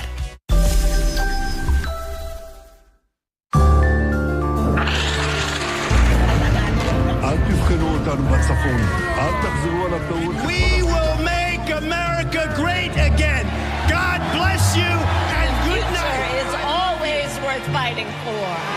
And that's the fight we are in right now. Ukraine wants peace. Europe wants peace. Who is the only one who wants war? Мирным, свободным. Putin will fail, and Ukraine and Europe will prevail. La Sayona se pichó y el viejito se enconchó. Sayona es pichada. ¡Viva la libertad, carajo! ¡Viva la libertad, carajo! Arranca la Navidad el 1 de octubre. Llegó la Navidad con paz, felicidad y seguridad. Abrimos ya tiempo de tertulia internacional esta mañana con Eduardo García, periodista, politólogo, descifrando la guerra. ¿Qué tal, Eduardo? Muy buenos días. ¿Qué tal, Javi? ¿Cómo estás? Y con Mikel Alcázar, periodista aragonés en México y Estados Unidos, Aerovía Podcast. Hola, Mikel, ¿qué tal? Muy buenos días. ¿Qué tal, Javier? ¿Qué tal, Eduardo? Buenos días, Aragón. Muy buenos días. ¿Qué hora es por allí, Mikel? 2:26 de la mañana. Escuchen, no van a encontrar nadie que tenga más amor a la radio que Mikel Alcázar, ¿eh? Y más mérito de quedarse hasta las 2:30 de la madrugada, que le darán casi las 3. No tengo reuniones mañana temprano. Afortunadamente mis clientes mañana tienen fiesta porque yo sigo trabajando para Estados Unidos fundamentalmente y mañana, bueno, este jueves sí, es Día de Acción de Gracias, entonces, bueno, me lo puedo permitir, digámoslo así. Thanksgiving Day, o sea, que tendrás ya el pavo comprado, ¿no? Y estas cosas. ¿Cuánto hay de cliché con esto del pavo en la mesa de todos los hogares de Estados Unidos y cuánto hay de cierto, Mikel? Bueno, te diré que es una fecha muy familiar, muy importante para muchos estadounidenses. Más incluso yo creo que la Navidad es la fecha en la que más personas viajan en Estados Unidos. Del miércoles al domingo son los días de mayor tensión en las infraestructuras aeroportuarias, en los trenes, en aquellos sitios donde hay todavía conexiones ferroviarias, y también en las carreteras. Viaja mucha gente porque este jueves, para comer, se juntan las familias en Estados Unidos. Y si es un ritual... Yo te puedo decir que lo viví cuando vivía allí unos cuantos años. El primer año, de hecho, tengo una anécdota muy graciosa, que hace ya 10 años, ¿cómo pasa el tiempo? Sí. En 2014 hice el primero de mis road trips por Estados Unidos, que luego hice muchos, que me perdone Greta Thunberg, porque la verdad que contaminé mucho en coche en Estados Unidos para patearme bien el país. Y ese primer Thanksgiving lo pasé en Nashville, en Tennessee. Iba con mi amigo Santi, que vino a visitarme desde España. Y fuimos a comer, nos recomendaron un sitio de lo que allí llaman Shared Table, que es un restaurante donde principalmente el concepto es que comes con desconocidos. Te sientan en mesas comunitarias, te apuntas en una lista, ¿no? De hecho, nosotros estuvimos esperando un par de horas a que nos llamaran. Tengo múltiples anécdotas de ese día, ¿no? Pero bueno, pues obviamente me preguntaron mi nombre. Yo en aquel momento todavía no sabía decir mi nombre en acento americano para que me lo entendieran a la primera, entonces usaba seudónimo, ¿no? Me acuerdo que dije Michael Smith, Party of Two, o sea, dije somos dos, Michael Smith, y el tipo me contestó, dijo, tengo como 30 Michael Smith aquí, dime otra cosa, y me acuerdo que dije Spanish, ¿no? Aragonés. Perdón, español. Total, que a las 2 horas nos llamaron, nos sentaron allí, te puedes imaginar, mi amigo Santi, además argentino, un argentino, un español, en Nashville, Tennessee, comiendo con evidentemente gente local, ¿no? En una mesa comunitaria y comiendo el menú típico, porque además lo compartes, ¿no? El pavo, el gravy, las salsas, ¿no? Arándanos, manzana, el pan de maíz, el mac and cheese, el puré de patatas, todo se va compartiendo, lo íbamos pasando, y fue una comida familiar con gente completamente desconocida. O sea, que ahí ya, digamos, capturé muy, muy claramente el espíritu que tiene ese día para los estadounidenses. Así que, bueno, este jueves, digamos que allí la gente, por fin, después de unos cuantos meses, se toman un día con calma. Bueno, sí. Bueno, y se junta además con el Black Friday, ¿no? El fervor de las compras que nos han contagiado los estadounidenses, allí me imagino que a tope, ¿no? Mikel, pues has dicho que hay mucho tránsito de personas, de paquetes, ni me imagino. Sí, o sea, bueno, efectivamente, y ahora con el tema del comercio electrónico, por ejemplo, las compañías aéreas que manejan carga, pues llevan años creciendo de manera clarísima, entre otras cosas, pues por esto también, por fechas como esta, el Black Friday, ¿no? Antes era solamente el viernes, ahora es verdad que lo ves que es menos estricto, que algunas ofertas pues duran algunas semanas, pero es cierto que se mantiene esa tradición de abrir los centros comerciales, las tiendas muy temprano el viernes. Por ejemplo, el shopping mall que hay al lado de donde yo viví los últimos años en Arlington, en Virginia, abre este viernes a las 6 de la mañana. Y es muy habitual que a las 5 o 6 de la mañana se abran hasta las 9 o 10 de la noche porque la gente va a lo loco, a comprar. Hay que empezar ya con las compras de fin de año. Ya. Bueno, luego os pregunto si habéis comprado vosotros. Miquel, Eduardo, ¿qué cuenta esta mañana la prensa sudamericana, la prensa latinoamericana? Eduardo. Bueno, pues muy en particular se habla, y esto es en cierta medida sorprendente, de las elecciones en Uruguay. No es algo muy común. Más allá de eso, mucha atención a los nombramientos que siguen saliendo de Trump. Nosotros hemos ido de alguna forma como organizando cuáles eran las 12 piezas clave del gobierno de Donald Trump en materia de política exterior, y ayer tuvimos por fin el nombramiento del enviado especial para Ucrania. Previamente habíamos tenido el enviado especial para Oriente Medio, Tesoro, Comercio. Entonces, con la confirmación de ayer, de alguna forma, pues varios medios ya se están haciendo eco de que, a priori, a la espera de que el Senado confirme algunos nombramientos, pues ya tenemos un poco los 12 nombres del gabinete de Donald Trump en materia de política exterior. Es un elemento importante. Se está por ver si se le da el suficiente peso a América Latina y desde qué prisma. Más allá de ello, bueno, temas clave. Se sigue hablando en México de la reforma judicial. Los primeros meses de Claudia Sheinbaum al frente del país están siendo convulsos políticamente. A mí lo que me dictan las encuestas, de todas formas, es que, o las breves encuestas que hay, nada más terminar una elección, ¿no?, es que no le estaría pasando mucha factura. Es cierto que de momento Claudia Sheinbaum va a atravesar lo que se llama en ciencia política la luna de miel, es decir, los 6 primeros meses aproximadamente en los cuales el presidente entrante da igual lo que haga porque va a crecer en intención de voto, va a crecer en imagen positiva. En Argentina, pues se sigue hablando evidentemente de la diplomacia exterior de Javier Milei. Se habla que habría tenido un choque en el marco del G20, tanto con Gabriel Boric, el presidente de Chile, que estaba invitado, como con Gustavo Petro, el presidente de Colombia. Y más allá de eso, pues bueno, se han hecho eco, ahora lo comentaremos, de esas elecciones en Uruguay, en las cuales, así, a modo muy rápido resumen en una frase, la izquierda ha vuelto al poder. Y ha dicho la doctora de Pepe Mujica que eso es bueno para la salud de Pepe Mujica. lo comentamos también. En la prensa de Estados Unidos que leemos esta mañana, o que lees esta mañana, o esta noche para ti, Miquel, o en la de México. Bueno, en muchos casos México y Estados Unidos comparten la información porque esta tarde han hablado la nueva presidenta de México, Claudia Sheinbaum, que ya sabéis que empezó a gobernar el mes pasado, y quien en menos de 2 meses va a volver al despacho Oval de la Casa Blanca, Donald Trump. Han hablado después de, haberse intercambiado mensajes de manera indirecta, pero por fin han tenido esa conversación telefónica. Y hay un poco de polémica porque ha sido Trump quien primero ha dado a conocer esa conversación en su red social, en Truth Social. Ha dicho que había sido una conversación maravillosa, muy productiva, así es como la ha calificado. Y ha dicho el próximo presidente de Estados Unidos que había acordado con la presidenta mexicana frenar la migración, cerrando la frontera entre esos 2 países, y que también habían hablado sobre cómo frenar la entrada masiva de drogas a Estados Unidos. Lo que ha venido después ha sido la respuesta de la propia Sheinbaum, en esta vez en X, en Twitter, corrigiendo, o no sé si corrigiendo, al menos matizando al estadounidense al decir que la postura de México no es cerrar fronteras, sino tender puentes. Mi sensación es que es una gran incógnita cómo va a ser esa relación entre estas 2 nuevas administraciones. Es cierto, hay que recordarlo, que López Obrador y Trump se entendieron sorprendentemente bien, pese a venir de posiciones ideológicas teóricamente muy distantes. Se llegó a hablar incluso de que tenían una muy buena sintonía personal, o incluso hubo polémica cuando López Obrador visitó la Casa Blanca en 2020 de que el mandatario mexicano entonces no se reuniera con los demócratas. Con Sheinbaum vamos a ver cómo es esa relación. Desde luego no ha empezado tan plácida como terminó la de López Obrador y Donald Trump. Y en este caso el norteamericano, los norteamericanos son los 2. Donald Trump ya ha demostrado que no es un líder al que le guste que le pongan en evidencia o que le corrijan en público, así que vamos a ver cómo se toma ese tuit de Sheinbaum. No sé si se sigue diciendo tuit, pero bueno, ese mensaje de Sheinbaum corrigiendo o matizando lo que había dicho Donald Trump en su red social. Obviamente está como trasfondo todo este tema de la amenaza de poner aranceles de un 25% a México y a Canadá que ha anunciado Trump en esta transición. México, que ha hecho esa amenaza de replicar esos mismos aranceles a sabiendas de que perjudicaría también su propia economía.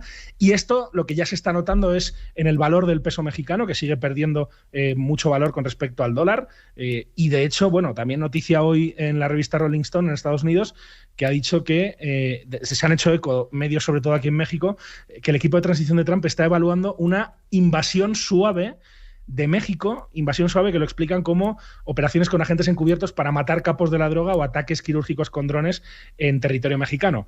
Obviamente no hay confirmación oficial por parte del equipo de Trump, pero bueno, no deja de ser significativo que se esté hablando de temas tan polémicos y que sin duda van a enturbiar, yo tengo claro que no va a ser una luna de miel, aprovechando el término que estaba mencionando antes Eduardo, en el caso de Estados Unidos con México y de México con Estados Unidos. Vienen meses que van a ser movidos. Bueno, es que se acaba aparentemente, al menos por ahora, el superpeso mexicano del que tanto presumía habitualmente Andrés Manuel López Obrador. El hecho es que la guerra comercial de Estados Unidos, que va a tener como principal foco China, ahí de hecho, bueno, recientemente nombra a Howard Lutnick como su secretario de Comercio. Tiene, como decimos, ¿no? Tiene que pasar por Senado, pero a priori pues será él. Y es destacable que él es una de las principales figuras que apoyó durante la campaña este mensaje de Donald Trump de que una vez recuperada la Casa Blanca se tenía que imponer un arancel del 60% como base a todos los productos chinos, lo cual es una barbaridad. O sea, es un cambio de época en las relaciones comerciales entre Estados Unidos y China, y otro de los grandes afectados, como comenta Miquel, por la política arancelaria de Trump es México. A ver, todavía Trump no tiene las palancas, es decir, quedan algo más de 50 días para que asuma la Casa Blanca. Del dicho al hecho hay un trecho, pero a priori lo que de momento vamos sabiendo son: Trump se mantiene en la narrativa arancelaria, principalmente contra China y contra México también. Trump va nombrando figuras que apoyan estas políticas arancelarias y que en algunos casos incluso son más duros que el propio Trump o que el propio J.D. Vance, el vicepresidente. Y de hecho, en lo que comentaba Miquel de esta supuesta... Esto siempre, desde que Trump llega a la presidencia en 2016, la idea de intervenciones armadas en América Latina vuelve a estar encima de la mesa. Parece de tiempos pasados, ¿no? De aquellas operaciones Cóndor en la segunda mitad del siglo XX, pero lo cierto es que volvieron a estar encima de la mesa. No se ejecutaron, pero volvieron a estar. Se planteó, por ejemplo, en el primer mandato de Trump con respecto a Venezuela. De hecho, hubo un momento en el que parecía posible que a través de Colombia pudiera haber algún tipo de intervención armada estadounidense en Venezuela. A lo largo de la campaña, Trump ha defendido la intervención o algún tipo de intervención militar en México con lo que ellos llaman la guerra contra el narcotráfico. Sus nombramientos, de momento, lo confirman, no solo su secretario de Estado, Marco Rubio, sino otras figuras relevantes como el asesor de Seguridad Nacional, Mike Waltz, me parece que se llamaba. Todos estos nombres nos confirman estas tendencias. Recordemos además que Estados Unidos ha intentado recientemente jugar un papel militar muy importante en la normalización, de momento fallida, de la situación de la crisis institucional y a todos los niveles que atraviesa Haití. Por lo tanto, uno de los elementos a seguir con Trump va a ser si se anima a hacer algún tipo de intervención armada en América Latina. Porque, Miquel, ¿cómo va la transición de Biden a Trump? ¿Cómo están las cosas? Bueno, yo estoy en un déjà vu permanente porque me recuerda mucho a lo que vimos en 2016, noticias prácticamente a cada minuto, uno pestañea y se pierde la actualidad de lo que está pasando sin haber tomado todavía posesión, ¿no? Solamente en esta etapa de transición hay que recordar que la administración de Trump estuvo en su primer mandato en constante ebullición. Y ya hemos visto bastantes polémicas, como la del fallido nombramiento de quien iba a ser su apuesta como fiscal general de Estados Unidos, del congresista Matt Gaetz.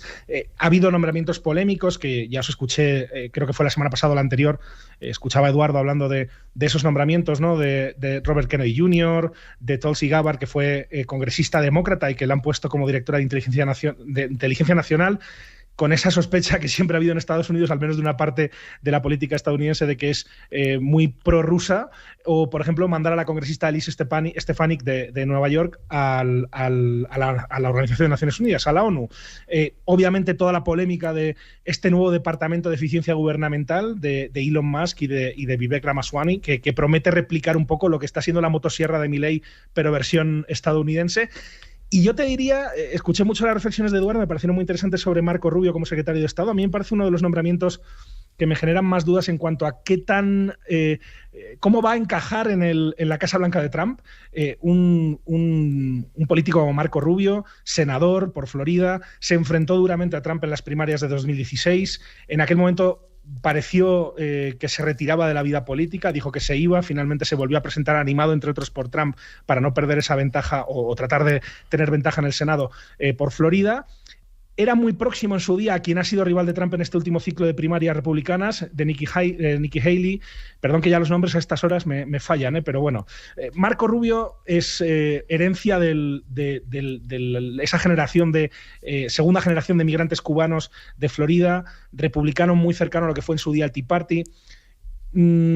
no tan cercano en muchas cosas a la política de Donald Trump. Creo que ha sabido entender muy bien dónde estaba la base mayoritaria del Partido Republicano, y eso le ha servido para estar ahora tan bien posicionado en una secretaría que es muy importante. No olvidemos que el secretario de Estado de Estados Unidos es el ministro de Exteriores, es quien maneja toda la política exterior de Estados Unidos, y quiero ver cómo encaja en ese engranaje donde no tengo dudas de que va a haber algunos peones que van a funcionar muy, no sé cómo decirte, muy alineados a lo que diga Donald Trump, porque son claramente trumpistas, pero creo que Marco Rubio, por encima de trumpista, sin duda es muy republicano, y de hecho fue durante un tiempo de la poca resistencia que había dentro del Partido Republicano a Donald Trump. Así que vamos a ver qué pasa. Me parece que es un nombramiento muy interesante, primer hispano además que va a ocupar esa posición dentro del gobierno de Estados Unidos.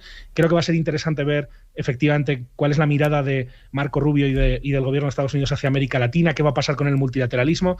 Mi sensación es que es dentro de lo que hay, un muy buen nombramiento, insisto, viendo lo que es la configuración del gobierno actual de Estados Unidos, porque creo que es de los pocos no trumpistas acérrimos que van a quedar con un puesto de una influencia importante como secretario de Estado. Mi apuesta, y me puedo equivocar como vengo equivocándome últimamente con Estados Unidos cada vez que opino, es que no va a durar mucho, ¿no? Pero bueno, puedo equivocarme. Por ahí acaba haciéndose los 4 años del tirón, ¿no?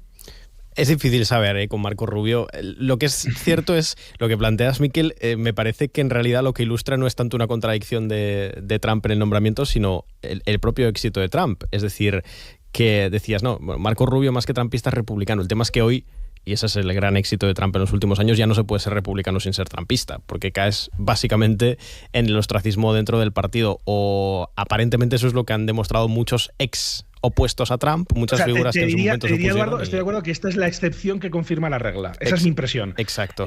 Y obviamente ahora están muy alineados y ya llevan mucho tiempo. Marco Rubio yo creo que supo leer muy bien, incluso después de lo del 6 de octubre de 2021, que la base del Partido Republicano iba a seguir apoyando a Trump, y siempre tuvo esa posición de perfil de no ir contra Donald Trump.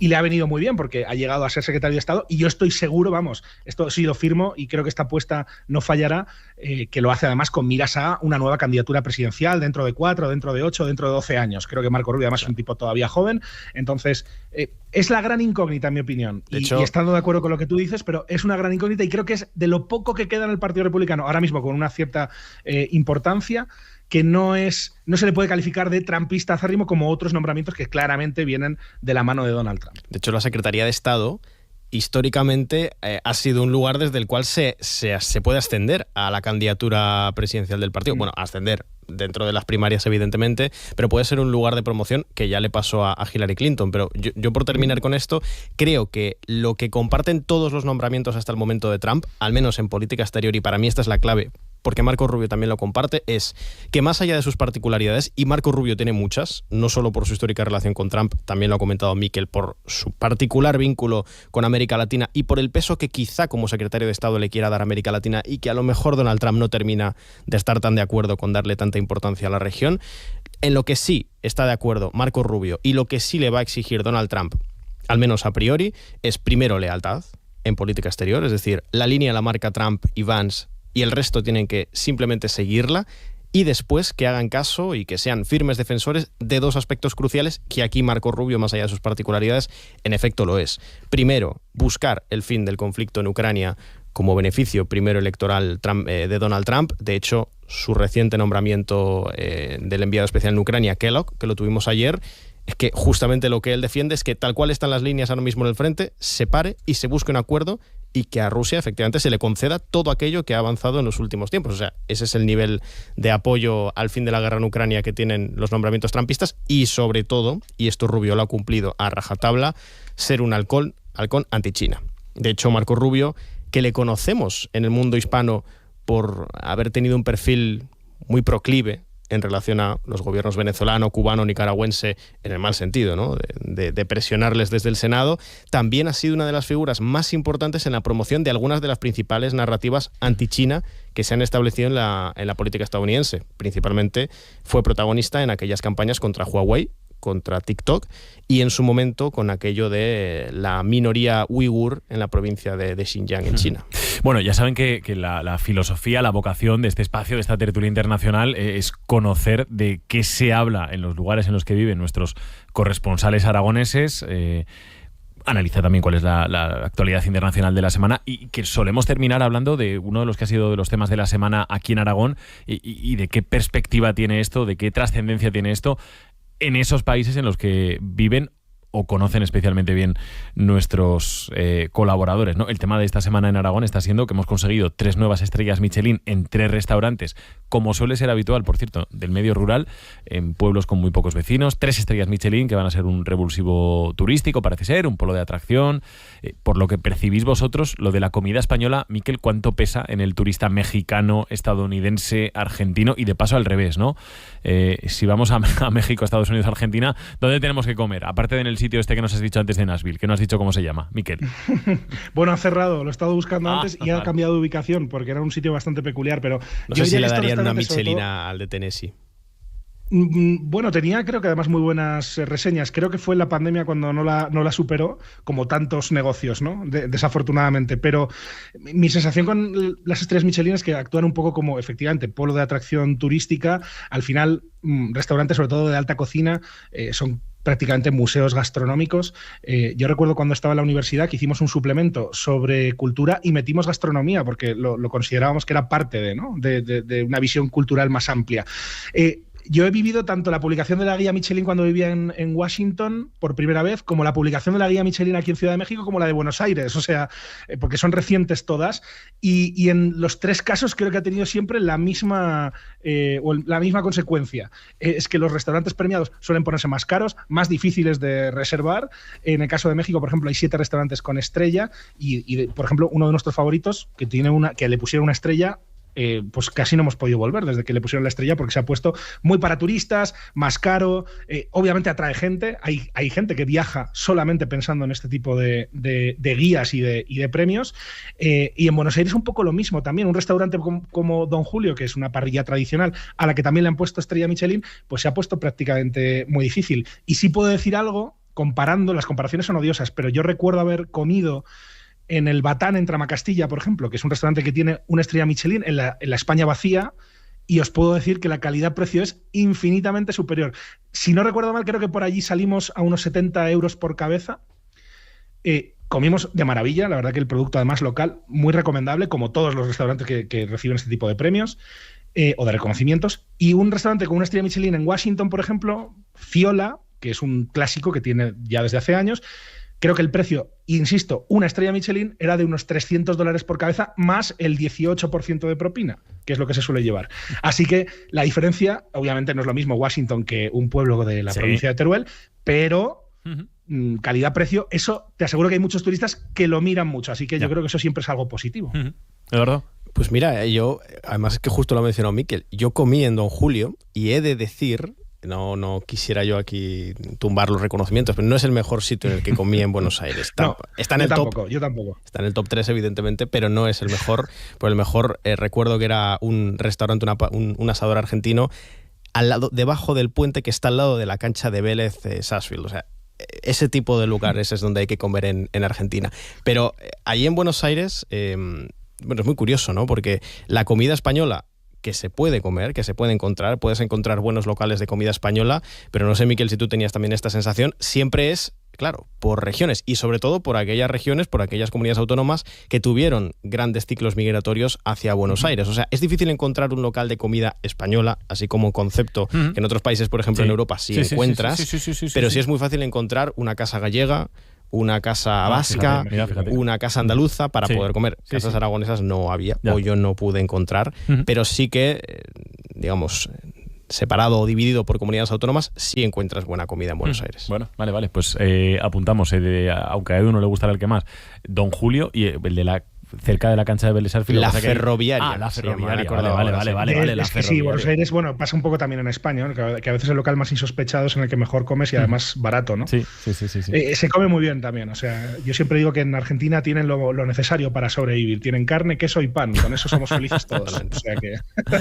Eduardo, que vaya muy bien la mañana, muchísimas gracias. Gracias, Javi. Miquel, a dormir. Un abrazo. Que son las 3 de la mañana menos 10. Un abrazo. Buenas noches, que vaya bien, buen día.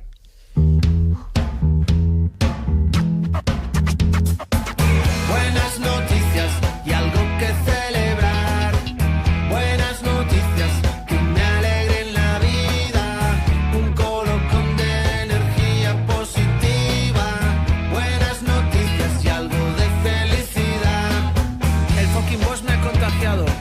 Juan Luis Saldaña, ¿qué tal, Saldaña? Muy buenos días. Muy bien estoy. Último contrainformativo de la semana. Voy a dar un aviso. Aviso a navegantes. El contrainformativo hará una declaración institucional el próximo lunes. ¿Ah, sí? No admito preguntas. ¿Bien? Bueno, como casi toda declaración institucional, por otra parte, ¿no? Exacto. Voy a empezar a trabajar este género. Esperanza se perdió el otro día la primera, que la hice sobre el asunto de Miss Universo. Ha traído cola, os iré contando. Pero voy a hacer otra el lunes que viene. ¿Sobre qué tema? No lo puedo decir. Un asunto de actualidad, que eso se lleva mucho en las convocatorias. Podéis especular. Vale. Un asunto de actualidad. También se dice en el fútbol, su evolución marcará su disponibilidad. Pues algo así. Vale. ¿Bien? Bueno, bien, sí, pero empieza el contrainformativo. Vamos con la primera. Cosas de taxis. ¿Seguro que es de taxis?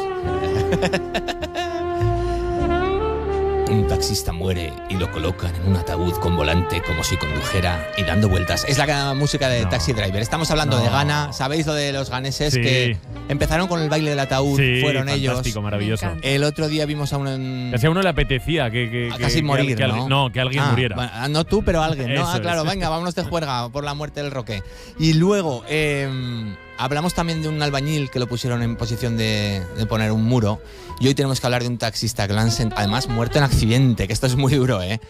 Porque imagínate un taxista jubilado, ya feliz, pero no, muerto en accidente. Pues ¡pum! Lo sientan en el ataúd, le ponen un volante y lo colocan sobre un émbolo que gira, y entonces el ataúd está girando todo el rato con una música interesante, y ese es el velatorio. Ver a tu amigo conduciendo un ataúd y dando vueltas sobre su propio eje. Fantástico. No sé si nos llevan ventaja o si se la llevamos nosotros a ellos. Creo que nosotros a ellos. Sí, ¿no? Sí. Pero bueno, es una forma de llevar el duelo que no está mal, ¿no? Sí, A ver, es creativo. También hay que tener cuidado con lo que trabajas en Ghana. ¿Por Porque qué? dices, el día en que palme, me clavan así. Entonces hay que ver. De sola con el micrófono, ahí con los cascos y Imagínate. tal. Pues imagínate que me tendrían una semana en Radio Ghana, ¿no? Una semanita y vendrían los invitados a las entrevistas y pues, estaría otra persona haciendo la entrevista y yo aquí. Aquí con el fiambre de cuerpo Eso es, presente, aquí. pero bien, siempre con alegría. Sí. Claro. Le traían las entrevistas hechas ya también. Bueno, vamos a seguir ahora con algo más alegre. Por favor. Pero no dejamos el transporte público. Sensual. Un movimiento sensual. Sensual. Un movimiento muy sexy. Sexy. Un movimiento muy sexy. Sexy. Y aquí se viene azul azul con este baile que es una bomba. Para bailar esto. Hay un juego muy divertido con esta canción y es que la empiezas, luego la cortas y todos tienen que ir diciendo bomba cuando toca. Es impresionante cómo la gente se descoordina. ¿Ah, sí? Esperanza, cuando toca decir bomba, di bomba. Ya verás. Escucha, yo soy de pueblo. Esto lo tengo dominadísimo. Un pedo causa una evacuación masiva en un autobús y hubo hasta desmayos. En Brasil, Joder. donde pasan las cosas más interesantes. Después de Ghana. Sí, también. En Belém, no en Belén de Judá, que eso ya pronto pasarán cosas allí. Una flatulencia, qué bonita palabra, de un pasajero produjo la evacuación masiva. Se puso en las redes sociales y fue pues muy comentado. En el vídeo se observa cómo los pasajeros, visiblemente afectados por el mal olor, abandonan el bus de manera apresurada, se cubren la nariz y ha habido hasta casos de señoras que se desmayaron. Pero esto es un poco exagerado, ¿no? No lo sé, debía estar muy podrido. Dicen un pasajero, Entonces el tipo debía estar muy reventado y la verdad es que salen como si fuera una auténtica bomba. Bomba. ¿Lo veis? Hay que ser... bomba. Yo creo que tocaría ahora. Bomba. Bien, bueno, no lo llevo mal. Entonces, me he mirado cómo se dice sinónimos en Aragón para llevarlo trabajado. Y bueno, bufo en la Ribagorza está bien. Pet en Benasqués. Hoy no está nuestra compañera Ainara, que está con Iris haciendo un chuletón. En el Sobrepuerto. Nos lo trae luego para almorzar. Cosco, bufada, pero me ha gustado mucho el pedo silencioso que se llama loira, como los castillos franceses. Sí. Loira. Qué bonito. Muy bonito. Esto no lo sabía. Ahí os lo dejo para que tal. Parece que te tiras otra cosa, ¿verdad? Sí, yo también me ha gustado mucho siempre el pedo mochilero, que es el que te llevas puesto, y luego el contratabla, que son dos ideas también. ¿El contratabla? El contratabla es un tipo de pedo que suena increíble, retumba y vale. Cuando la siento, yo qué sé, típica, estás en un banco corrido como el de Mikel Alcázar ahí comiendo pavo con gente desconocida, pues en ese sitio, en el Hofbräuhaus de Múnich, ahí no sitios de tabla Vale. donde Sí, donde suena también en silla de colegio, de esta tableta de aglomerado. Ahí en el colegio teníamos compañeros que lo trabajaban bien el contrachapado, es verdad, sí. Sí, es verdad. Vamos a seguir con gente que también tiene problemas gastroduodenales.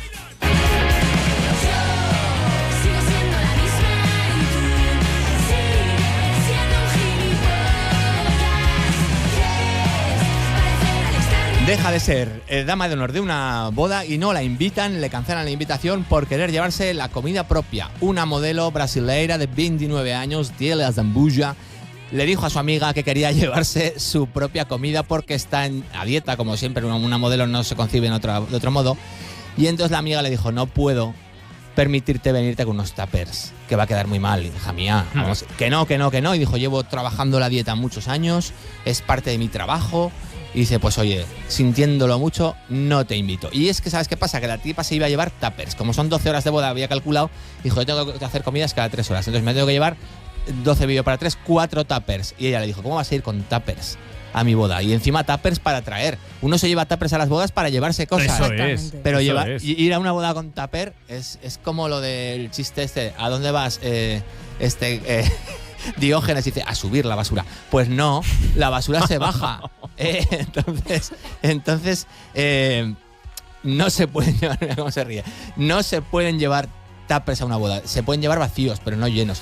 La novia se sintió indignada y canceló la invitación y no pudo. No, la tipa se ha quedado compuesta y se había comprado el vestido, además ha dicho. ¿Te da tiempo a una última? Saldaña. Vamos, porque vamos con algo marciano. It's a god-awful small affair to the girl with the mousy hair. But her mommy is yellow. Ayer dijimos que los pulpos podían haber venido del espacio. Me mandó, por cierto, Javier, me mandó el paper que lo apunta. Es todo ciencia. El contrainformativo trabaja con datos contrastados. Bueno, pues dice aquí otro informe que puede que hubiera vida en Marte y que nos lo hubiéramos cargado. En 1970 empezamos a orbitar Marte, mandamos sondas, mandamos laboratorios, sin personas, lógicamente, todavía no había ahí nadie, y se recabaron muestras, se cogieron historias y se dejaron allí algunos microbios que pueden haber terminado con la vida en Marte. ¿Esperas que diga algo? Quiero tu opinión, sí. No sé, necesito un poco más de contexto para poder hacer un buen análisis. Análisis y contexto.